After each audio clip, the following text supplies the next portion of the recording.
परम आदरणीय श्रोतागण, सादर नमन। आशा करता हूँ आप स्वस्थ एवं प्रसन्न मुद्रा में होंगे। आज आपके समक्ष प्रस्तुत है श्रीमद् भागवत महापुराण चतुर्थ स्कंध 22वां अध्याय, जिसमें महाराज पृथु को सनकादि का उपदेश वर्णित है।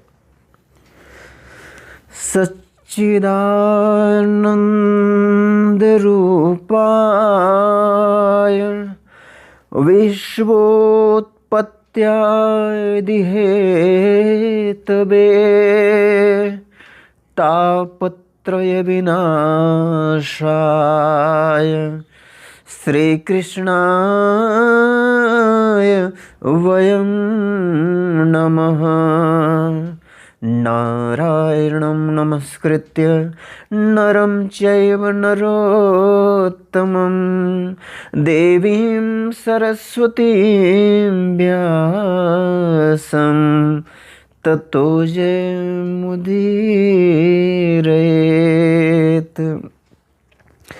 श्री मैत्रेय जी कहते हैं, जिस समय प्रजाजन परम पराक्रमी पृथ्वीपाल पृथु की इस प्रकार प्रार्थना कर रहे थे, उसी समय वहाँ सूर्य के समान तेजस्वी 4 मुनीश्वर आए। राजा और उनके अनुचरों ने देखा तथा पहचान लिया कि वे सिद्धेश्वर अपनी दिव्य कांति से संपूर्ण लोकों को पाप निर्मुक्त करते हुए आकाश से उतरकर आ रहे हैं। राजा के प्राण सनकादिकों का दर्शन करते ही जैसे विषयी जीव विषयों की ओर दौड़ता है, उनकी ओर चल पड़े। मानो उन्हें रोकने के लिए ही वे अपने सदस्यों और अनुयायियों के साथ एकाएक उठकर खड़े हो गए। जब वे मुनिगण अर्घ्य स्वीकार कर आसन पर विराज गए, तब शिष्टाग्रणी पृथु ने उनके गौरव से प्रभावित हो विनयवश गर्दन झुकाए हुए उनकी विधिवत पूजा की। फिर उनके चरणोदक को अपने सिर के बालों पर छिड़का। इस प्रकार शिष्ट जनोचित आचार का आदर तथा पालन करके उन्होंने यही दिखाया कि सभी सत्पुरुषों को ऐसा व्यवहार करना चाहिए। सनकादि मुनीश्वर भगवान शंकर के भी अग्रज हैं। सोने के सिंहासन पर वे ऐसे सुशोभित हुए जैसे अपने अपने स्थानों पर अग्नि देवता। महाराज पृथु ने बड़ी श्रद्धा और संयम के साथ प्रेम पूर्वक उनसे कहा। पृथु जी ने कहा, मंगल मूर्ति मुनीश्वरों, आपके दर्शन तो योगियों को भी दुर्लभ हैं। मुझसे ऐसा क्या पुण्य बना है जिससे स्वतः आपका दर्शन प्राप्त हुआ। जिस पर ब्राह्मण अथवा अनुचरों के सहित श्री शंकर या विष्णु भगवान प्रसन्न हो, उसके लिए इहलोक और परलोक में कौन सी वस्तु दुर्लभ है। इस दृश्य प्रपंच के कारण महत्त्वादि यद्यपि सर्वगत हैं, तो भी वे सर्वसाक्षी आत्मा को नहीं देख सकते। इसी प्रकार यद्यपि आप समस्त लोकों में विचरते रहते हैं, तो भी अनधिकारी लोग आपको देख नहीं पाते। जिनके घरों में आप जैसे पूज्य पुरुष उनके जल, तृण, पृथ्वी, गृह स्वामी अथवा सेवक आदि किसी अन्य पदार्थ को स्वीकार कर लेते हैं, वे गृहस्थ धनहीन होने पर भी धन्य हैं। जिन घरों में कभी भगवत भक्तों के परम पवित्र चरणोदक के छींटे न पड़े, वे सब प्रकार की रिद्धि सिद्धियों से भरे होने पर भी ऐसे वृक्षों के समान हैं कि जिन पर सांप रहते हैं। मुनीश्वरों, आपका स्वागत है। आप लोग तो बाल्यावस्था से ही मुमुक्षुओं के मार्ग का अनुसरण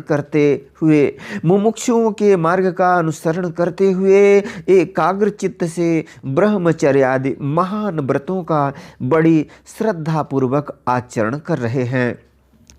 स्वामियों, हम लोग अपने कर्मों के वशीभूत होकर विपत्तियों के क्षेत्र रूप इस संसार में पड़े हुए केवल इंद्रिय संबंधी भोगों को ही परम पुरुषार्थ मान रहे हैं।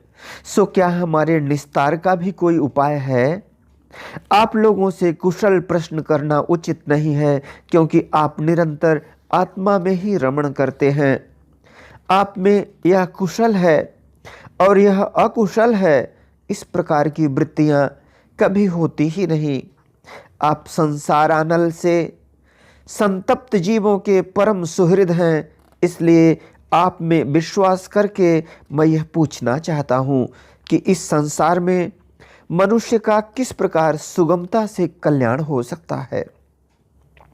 यह निश्चय है कि जो आत्मवान अर्थात धीर पुरुषों में आत्मा रूप से प्रकाशित होते हैं और उपासकों के हृदय में अपने स्वरूप को प्रकट करने वाले हैं, वे अजन्मा भगवान नारायण ही अपने भक्तों पर कृपा करने के लिए आप जैसे सिद्ध पुरुषों के रूप में इस पृथ्वी पर विचरा करते हैं।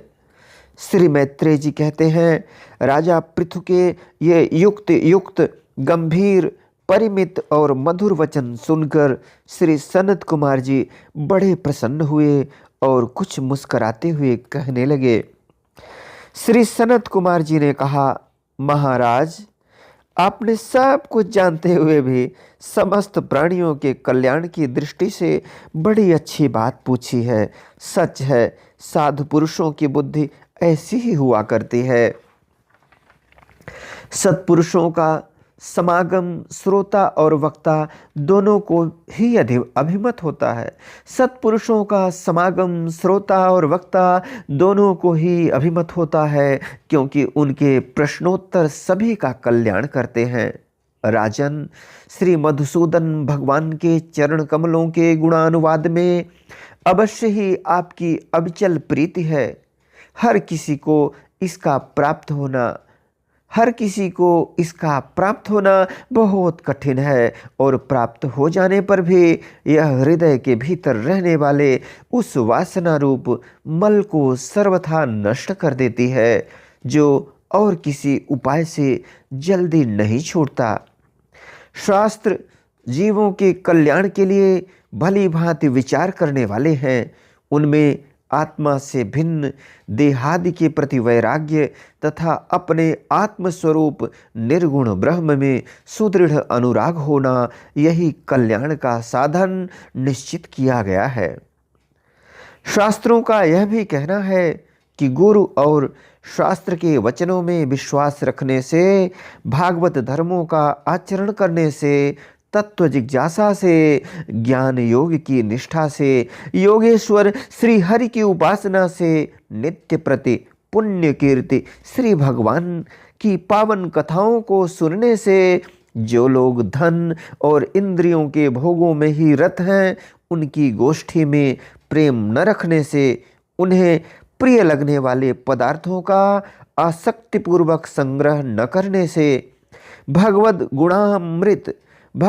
गुणामृत का पान करने के सिवा अन्य समय आत्मा में ही संतुष्ट रहते हुए एकांत सेवन में प्रेम रखने से, किसी भी जीव को कष्ट न देने से, निवृत्ति निष्ठा से, आत्महित का अनुसंधान करते रहने से, श्री हरि के पवित्र चरित्र रूप श्रेष्ठ अमृत का आस्वादन करने से, निष्काम भाव से, यम नियमों का पालन करने से, कभी किसी की निंदा न करने से, योग क्षेम के लिए प्रयत्न न करने से, शीतोष्णादि द्वंद्वों को सहन करने से, भक्त जनों के कानों को सुख देने वाले श्री हरि के गुणों का बार बार वर्णन करने से और बढ़ते हुए भक्ति भाव से मनुष्य का कार्य कारण रूप संपूर्ण जड़ प्रपंच से वैराग्य हो जाता है और आत्मस्वरूप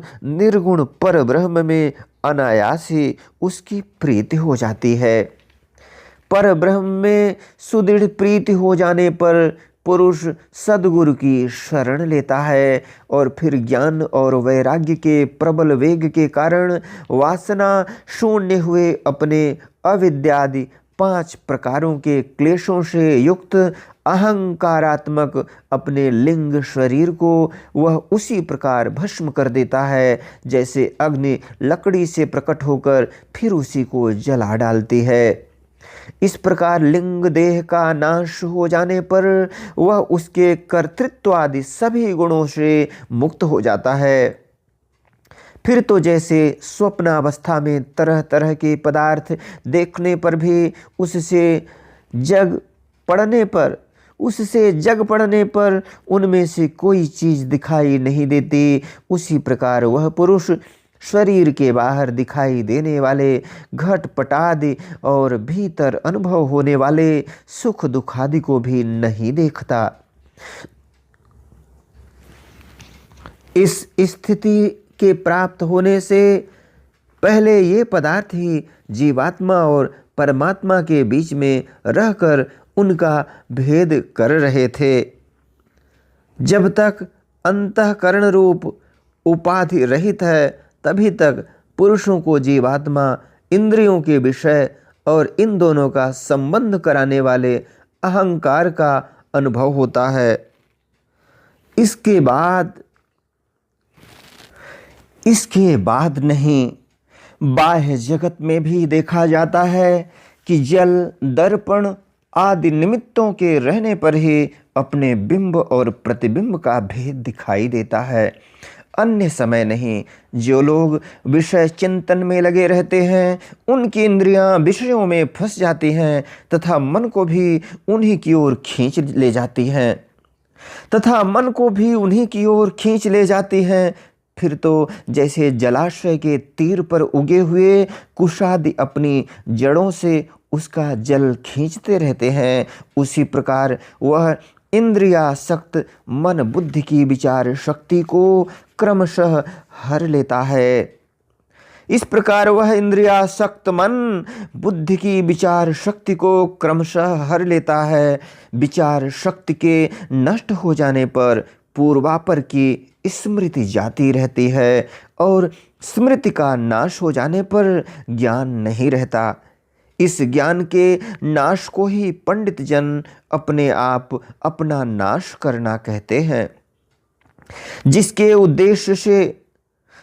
उद्देश्य से अन्य सब पदार्थों में प्रियता का बोध होता है, उस आत्मा का अपने द्वारा ही नाश होने से जो स्वार्थ हानि होती है उससे बढ़कर लोक में जीव की और कोई हानि नहीं है।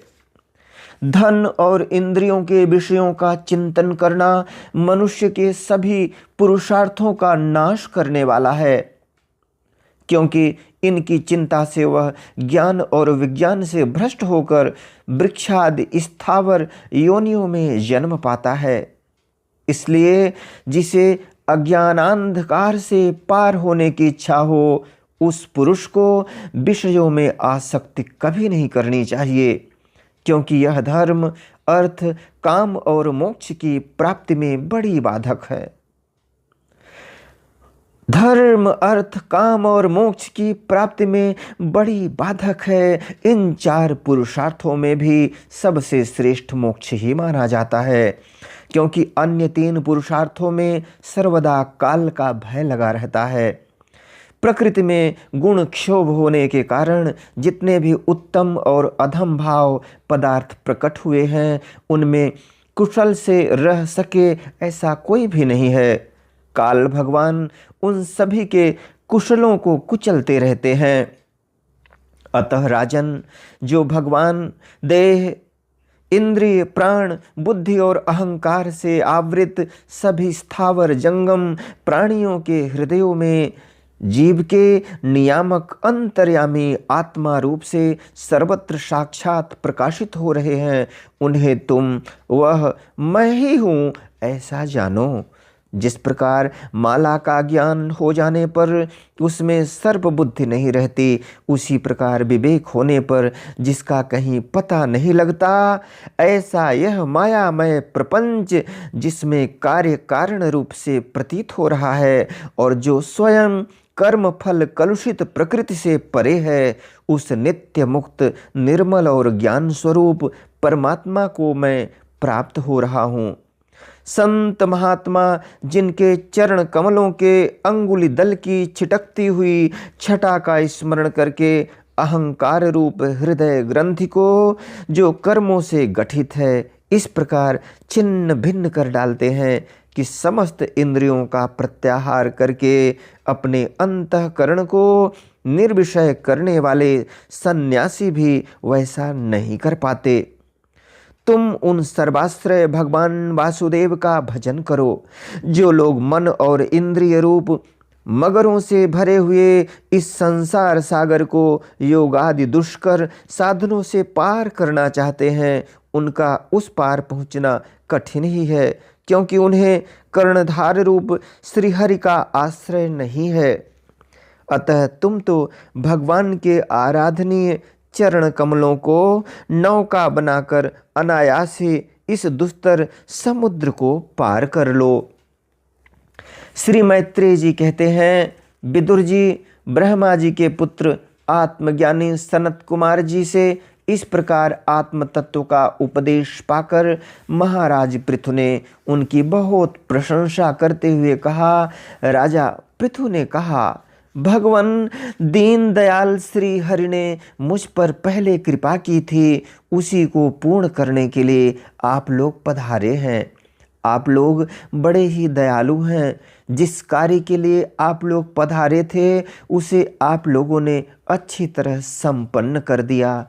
अब इसके बदले में मैं आप लोगों को क्या दूं? मेरे पास तो शरीर और इसके साथ जो कुछ है वह सब महापुरुषों का ही प्रसाद है। ब्राह्मण, प्राण, स्त्री, पुत्र, सब प्रकार की सामग्रियों से भरा हुआ भवन, राज्य, सेना, पृथ्वी और कोश, यह सब कुछ आप ही लोगों का है।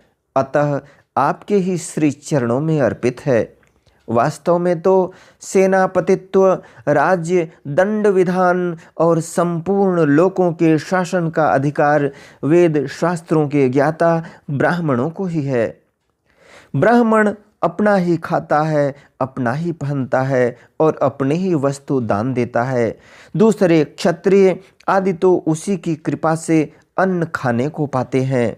आप लोग वेद के पारगामी हैं। आपने अध्यात्म तत्व का विचार करके हमें निश्चित रूप से समझा दिया है कि भगवान के प्रति इस प्रकार की अभेद भक्ति ही उनकी उपलब्धि का प्रधान साधन है। आप लोग परम कृपालु हैं। अतः अपने इस दीनोद्धार रूप कर्म से ही सर्वदा संतुष्ट रहें। आपके इस उपकार का बदला कोई क्या दे सकता है?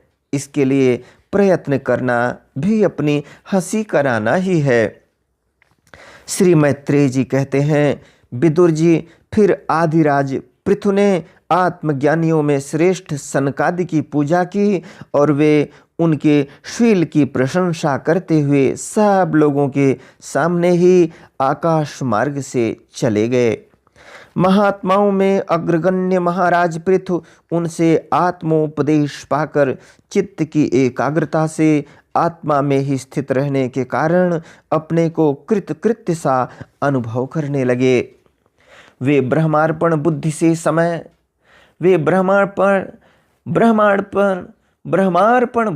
समय, स्थान, शक्ति, न्याय और धन के अनुसार सभी कर्म करते थे। इस प्रकार एकाग्र चित्त से समस्त कर्मों का फल परमात्मा को अर्पण करके आत्मा को कर्मों का साक्षी एवं प्रकृति से अतीत देखने के कारण वे सर्वथा निर्लिप्त रहे। जिस प्रकार सूर्यदेव सर्वत्र प्रकाश करने पर भी वस्तुओं के गुण दोष से निर्लेप रहते हैं, उसी प्रकार सार्वभौम साम्राज्य लक्ष्मी से संपन्न और गृहस्थाश्रम में रहते हुए भी अहंकार शून्य होने के कारण वे इंद्रियों के विषयों में आसक्त नहीं हुए। इस प्रकार आत्मनिष्ठा में स्थित होकर सभी कर्तव्य कर्मों का यथोचित रीति से अनुष्ठान करते हुए उन्होंने अपनी भार्या अर्ची के गर्भ से अपने अनुरूप 5 पुत्र उत्पन्न किए। उनके नाम विजिताश्व, धूम्रकेश, हर्यक्ष, द्रविड़ और वृक थे। महाराज पृथु भगवान के अंश थे। वे समय समय पर जब जब आवश्यक होता था जगत के प्राणियों की रक्षा के लिए अकेले ही समस्त लोकपालों के गुण धारण कर लिया करते थे। अपने उदार मन, प्रिय और हितकर वचन, मनोहर मूर्ति और सौम्य गुणों के द्वारा प्रजा का रंजन करते रहने से दूसरे चंद्रमा के समान उनका राजा यह नाम सार्थक हुआ। सूर्य जिस प्रकार गर्मी में पृथ्वी का जल खींचकर वर्षा काल में उसे पुनः पृथ्वी पर बरसा देता है तथा अपनी किरणों से सबको ताप पहुंचाता है, उसी प्रकार वे कर रूप से प्रजा का धन लेकर उसे दुष्काल आदि के समय मुक्त हस्त से प्रजा के हित में लगा देते थे तब तथा सब पर अपना प्रभाव जमाए रखते थे। वे तेज में अग्नि के समान दुर्धर्ष, इंद्र के समान अजेय, पृथ्वी के समान क्षमाशील और स्वर्ग के समान मनुष्यों की समस्त कामनाएं पूर्ण करने वाले थे। समय समय पर प्रजाजनों को तृप्त करने के लिए वे मेघ के समान उनके अभीष्ट अर्थों को खुले हाथ से लुटाते रहते थे। वे समुद्र के समान गंभीर और पर्वतराज सुमेरु के समान धैर्यवान भी थे। महाराज पृथु दुष्टों के दमन करने में यमराज के समान, आश्चर्यपूर्ण वस्तुओं के संग्रह में हिमालय के समान, कोष की समृद्धि करने में कुबेर के समान और धन को छिपाने में वरुण के समान थे। शारीरिक बल, इंद्रियों की पटुता तथा पराक्रम में सर्वत्र गतिशील वायु के समान और तेज की असह्यता में भगवान शंकर के समान थे। सौंदर्य में कामदेव के समान, उत्साह में सिंह के समान, वात्सल्य में मनु के समान और मनुष्यों के आधिपत्य में सर्वसमर्थ ब्रह्मा जी के समान थे। ब्रह्म विचार में बृहस्पति, इंद्रिय जय में साक्षात श्री हरि तथा गौ, ब्राह्मण, गुरुजन एवं भगवत भक्तों की भक्ति, लज्जा, विनय, शील एवं परोपकार आदि गुणों में अपने ही समान अर्थात अनुपम थे। लोग त्रिलोकी में सर्वत्र उच्च स्वर से उनकी कीर्ति का गान करते थे। इससे वे स्त्रियों तक के कानों में वैसे ही प्रवेश पाए हुए थे जैसे सत्पुरुषों के हृदय में श्री राम। इति श्रीमद्भागवते महापुराणे पारमहंस्यां संहितायां चतुर्थ स्कंधे पृथुचरिते द्वादशों अध्याय। बोलो वृंदावन बिहारी लाल की जय। यदक्षरपदभ्रष्टं मात्राहीनं च यद् भवेत् तत्सर्वं क्षम्यतां देव प्रसीद परमेश्वर। वीडियो देखने के लिए धन्यवाद एवं आभार। जय हिंद, जय जगत। आपका जीवन मंगलमय हो।